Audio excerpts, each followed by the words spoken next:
సేవలో ఆనందం ఉంది.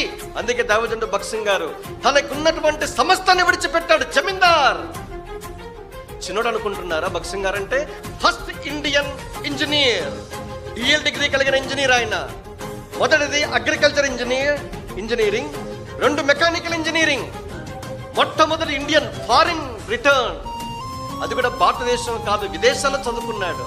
అక్కడ దర్శించాడు. ప్రభువును సేవించాలని దేవుడు కోరుతుండే బలంగా, వద్దు నేను అతివాన్ని మాట్లాడలేను, నాతో ఏమవుతుంది సేవ, నన్ను మాత్రము సేవకు పిలవద్దు, ఉద్యోగం చేస్తాను, సంపాదిస్తా, నీ కోసం ఎంత కావాలంటే అంత సేవకిస్తా, నన్ను మాత్రం సేవకు పిలవద్దు. బలవంతంగా 1 సంవత్సరం ఆగిపోయింది. కానీ దేవుడు మాట్లాడుతున్న, భగత్ సింగ్ నీ డబ్బులు కాదు నీవే కావాలి. లోపడ్డాడు.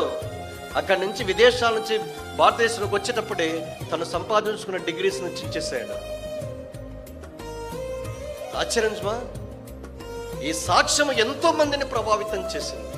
ఎంఏ ఇంగ్లీష్ లిటరేచర్ చదువుకున్న థియోడార్ విలియమ్స్, ఆ దినాల్లో ఎంఏ ఇంగ్లీష్ లిటరేచర్ అంటే చాలా గొప్ప. నేను చెప్పేది 60-70 ఏళ్ల క్రితం ఇది.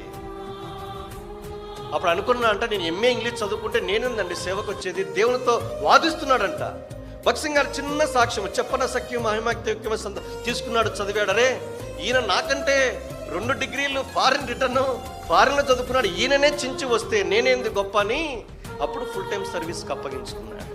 ఒక మనుషుని ఆసక్తి అనేకులు ప్రేరేపించింది. తమను తామే నూతనంగా ప్రభుకు అర్పించుకున్నారు. అందుకే ఈ జీవిత యాత్రలో ప్రభును సేవించడం అన్నది ఘనత.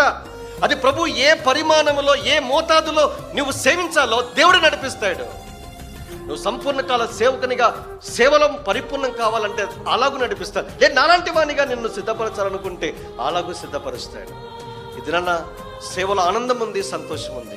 అలాంటి సేవ కొరకు దేవుడు నిన్ను పిలుస్తూ ఉంటే నిర్ధారించుకోవడానికి ఇది చక్కటి సంగతి, చక్కటి సందర్భం. ఎప్పుడు ఎదురాడద్దు, ప్రభుకు లోబడు, అద్భుతంగా నీ సంతోషం అధికం చేస్తాడు.